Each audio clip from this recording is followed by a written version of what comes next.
Assalamualaikum warahmatullahi wabarakatuh. Alhamdulillah wassalatu wassalamu ala Rasulillah wa ala alihi washabbihi wa mawalah. Wa asyhadu an la ilaha illallah wahdahu la syarikalah wa asyhadu anna Muhammadan abduhu wa rasuluhu wa ba'du. Sahabat billah dimanapun berada yang semoga dirahmati oleh Allah Subhanahu wa taala. Insyaallah taala kita akan melanjutkan kajian kita dari kitab Al-Mulahhas fi Syarhi Kitabit Tauhid. Dan ini merupakan pertemuan yang keempat. Pada pertemuan yang keempat ini kita masuk pada halaman 11 dengan versi cetakan kitab seperti ini. Pada halaman 11 ini Musannif rahimahullah ta'ala membawakan salah satu ayat dari surat Al-Isra, yakni ayat ke-23. Di mana Allah Subhanahu wa taala berfirman, wa qadha rabbuka wa qadha, dan telah memerintahkan siapa Rabbuka Tuhanmu, alla ta'budu, agar kamu jangan menyembah, illa iyyahu, selain dia, selain Allah, wabil walidaini, dan kepada kedua orang tua, ihsana, berbuat baik. Kemudian pensyarah dari kitab ini yakni Syekh Shalih bin Fauzan bin Abdullah Al-Fauzan hafizallahu ta'ala memberikan penjelasan tentang ayat ini. Wa qadha, yang dimaksud dengan wa qadha di dalam ayat ini adalah kata beliau amara. Amara yang artinya dia Allah telah memerintahkan. Juga bisa artinya wawassa, dan dia Allah telah mewasiatkan. Jadi Allah telah memerintahkan dan Allah telah mewasiatkan. Wal muradu, dan adapun yang dimaksud bil qada'i huna, keputusan atau ketetapan di sini, al qada'u adalah keputusan asyar'iyud diniyu, keputusan syariat agama. Maksudnya keputusan syariat agama.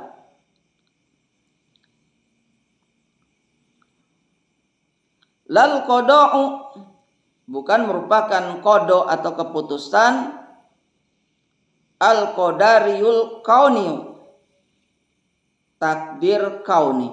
Jadi bukan itu yang dimaksud di sini, tapi merupakan qada syariat agama atau keputusan syariat agama. Bukan yang dimaksud itu, bukan takdir kauni. Kemudian Rabbuka, di sini beliau menjelaskan tentang Rabbuka. Kata beliau, Ar-Rabbu, Rabb, huwal maliku, dia adalah pemilik, al-mutasarrifu, dan pengatur. Jadi yang maksud Rabb itu adalah pemilik dan pengatur. Alladzi rabba, yang dia Allah telah memelihara, jami'al alamina, seluruh alam, bi ni'matihi, dengan nikmatnya. Kemudian yang dimaksud dengan alla ta'budu illa iyyahu, yaitu an ta'buduhu, hendaklah engkau beribadah kepadanya, wala ta'budu ghairahu, dan janganlah kalian beribadah kepada selainnya. Ini yang dimaksud dengan alla ta'budu illa iyyahu. Kemudian selanjutnya wabil walidaini ihsana, yaitu wa qada, Allah memerintahkan antuhsinu, agar kalian berbuat baik, bil walidaini, dengan kedua orang tua, ihsana, dengan kebaikan. Ini yang dimaksud dengan wabil walidaini ihsana.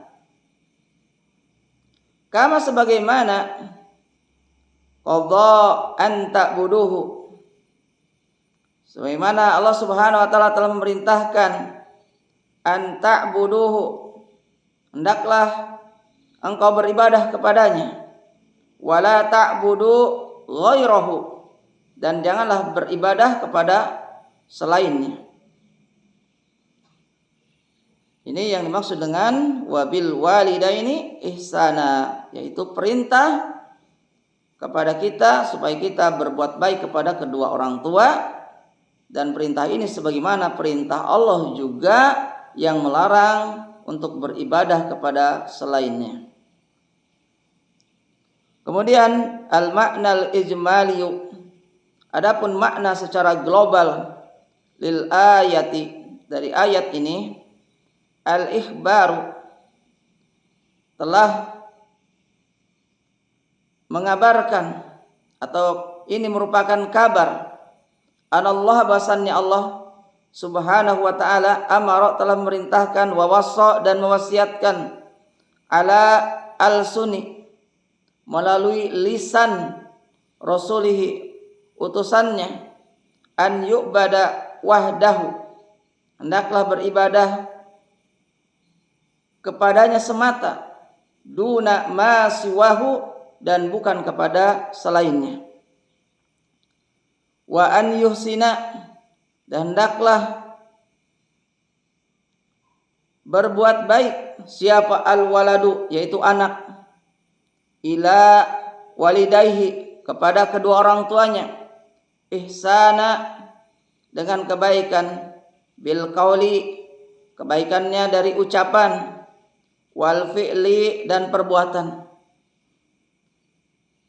Jadi ayat ini memerintahkan selain perintah untuk beribadah, ya, dengan mentauhidkannya, yaitu beribadah hanya kepada Allah semata dan tidak menyekutukannya dengan sesuatu apapun, juga perintah kepada setiap kita, kepada anak, ya, karena setiap kita ini adalah anak, diperintahkan untuk berbuat baik kepada kedua orang tua dengan kebaikan, baik itu ucapan maupun perbuatan. Wala yusi'a ilaihima, dan jangan berbuat buruk ilaihima, kepada mereka berdua, itu kepada kedua orang tua, li'annahuma, karena mereka berdua, li'annahuma, karena mereka berdua, aladzani qama bitarbiyatihi fi hali sigarihi wa dha'fihi, karena mereka berdua yang telah mengurus kita, telah mentarbiyah kita saat kita masa kecil dan saat kita masa lemah, ya, saat kita tidak bisa mandi sendiri kita dimandiin, tidak bisa cebok sendiri dicebokin, saat kita lemah, saat kita kecil, hatta qawiya wastada, sampai kita kuat, sampai kita seperti sekarang ini.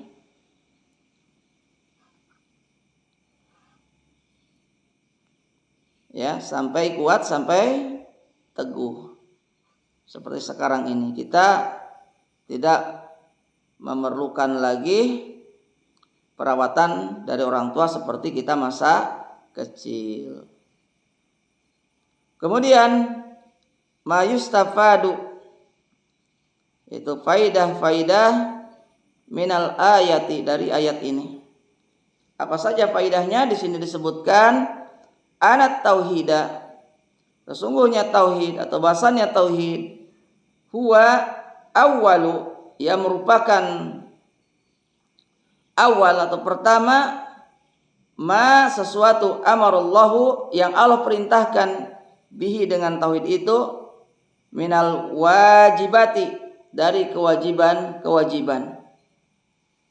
Wahwa, dan adapun tauhid, awalul hukuki, merupakan hak yang pertama, al-wajibati alal abdi, yang diwajibkan kepada seorang hamba. Ini hikmah atau faidah yang pertama, bahwa tauhid itu adalah awal yang Allah perintahkan ya dengan tauhid itu dari kewajiban-kewajiban. Jadi tauhid itu merupakan perintah atau hak yang pertama yang wajib bagi seorang hamba.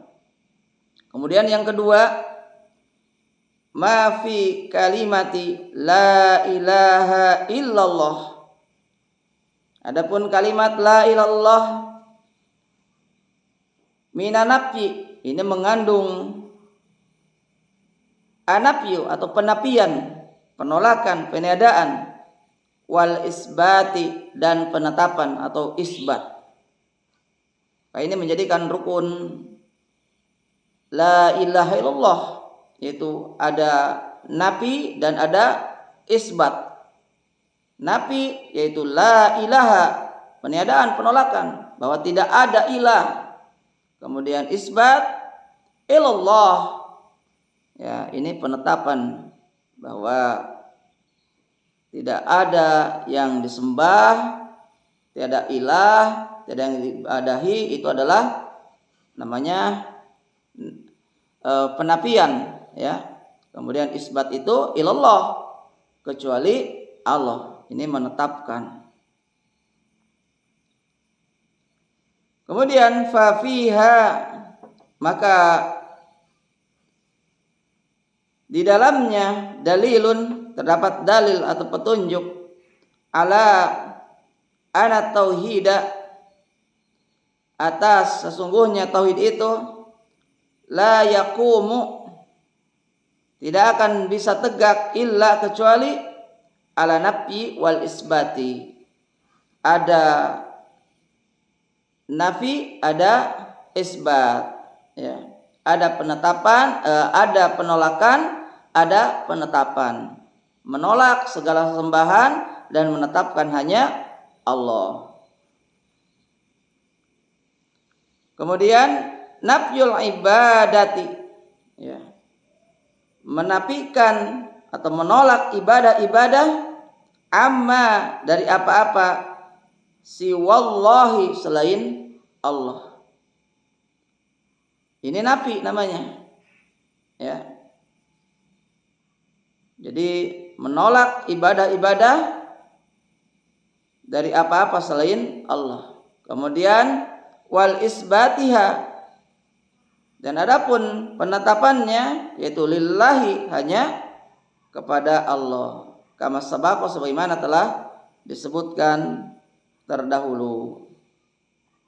Kemudian faidah yang ketiga, azamatu hakil walidaini, ya, besarnya hak terhadap kedua orang tua. Haitsu atafa haqqahuma, di mana atafa, Allah meringankan haqqahuma, hak keduanya, ya, ala hakihi, setelah hak Allah. Jadi setelah hak Allah adalah kedua orang tua. Ini saking besarnya hak kedua orang tua. Waja'a fil martabati, dan menempatkan kedudukan, ya, kedudukan as-saniyati, kedudukan yang kedua. Itu yang pertama Allah, yang kedua yaitu kedua orang tua. Kemudian faidah yang keempat, wujubu al-ihsani, ya, wujubul ihsani, ya, kewajiban berbuat baik, ilal walidaini, kepada kedua orang tua, bijami'i anwa'il ihsani, dengan semua jenis-jenis perbuatan baik. Semua jenis-jenis perbuatan baik, tutur katanya, akhlaknya, ya, dan yang lain-lainnya. Li'annahu, karena sesungguhnya berbuat baik itu lam yuhassa, ya, tidak dikhususkan, nau'an duna nau'in, tidak dikhususkan satu jenis saja, Tidak khususkan kamu harus berkata baik saja, sementara yang lainnya tidak berbuat baik ya dalam hal-hal yang lainnya, bertutur kata yang baik, menolongnya, membantunya dan lain-lainnya. Kemudian faidah yang kelima adalah tahrimu uquqil walidaini, yaitu larangan keras untuk menyakiti kedua orang tua, baik secara lisan maupun perbuatan. Taib, mungkin ini yang bisa disampaikan, semoga bermanfaat untuk ana dan untuk kita semua. Mohon dimaafkan jika ada kesalahan dalam penyampaiannya, itu semata-mata dari kebodohan ana sendiri. Dan jika ada kebenaran, kebaikan yang tersampaikan, itu semata-mata atas pertolongan Allah Subhanahu wa taala. Syukran jazilan ala ihtimamikum. Barakallahu fikum. Wassalamualaikum warahmatullahi wabarakatuh.